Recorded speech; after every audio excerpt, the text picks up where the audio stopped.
Hello बच्चों, so let's understand this question. The question is asking what was the attitude of a people in India in the 19th century towards women reading? How did women respond to this?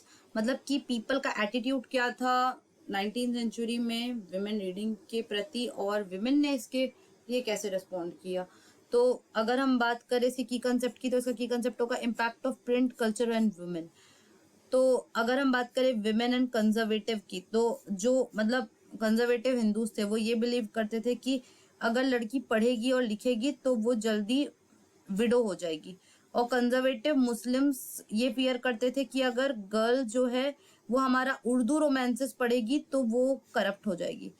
तो इसके response में क्या हुआ कि बहुत सारे journals ने emphasis डाला कि विमेन पढ़ी लिखी होनी चाहिए, विमेन को भी एजुकेशन मिलना चाहिए. और विमेन ने भी ये फील किया कि हाँ, हमें भी पढ़ने लिखने का पूरा अधिकार मिलना चाहिए.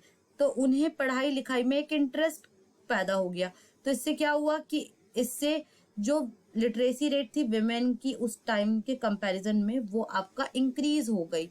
और बहुत सारी प्रोमिनेंट विमेन राइटर्स हुई जैसे कि राश सुंदरी देवी और ताराबाई शिंदे.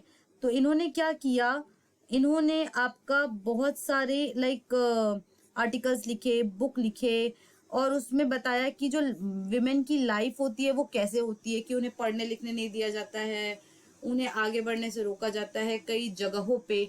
तो इससे क्या हुआ, लोगों के मन में इम्पैक्ट क्रिएट होना स्टार्ट हुआ. और अर्ली 20th सेंचुरी की बात की जाए तो बहुत से जर्नल्स लिखे गए विमेन द्वारा ही, जो कि पॉपुलर भी हुए क्योंकि उसमें बहुत सी ऐसी चीजें डिस्कस थी जो कि नहीं होती थी उस टाइम डिस्कस. तो पहला था विमेन एजुकेशन, दूसरा था विडोरी मैरिज एक्सेट्रा. बट ऐसा नहीं है कि बिल्कुल ही विमेन को पढ़ने लिखने नहीं दिया जाता था. उस टाइम के जो लिबरल हस्बैंड और फादर्स हुए करते थे वो क्या करते थे कि वो बाहर भेजने के बजाय वो खुद ही विमेन लोग जो घर की महिलाएं थी उनको पढ़ाना लिखाना चालू कर दिया. So I hope this question has been clear to you. Thank you and best of luck.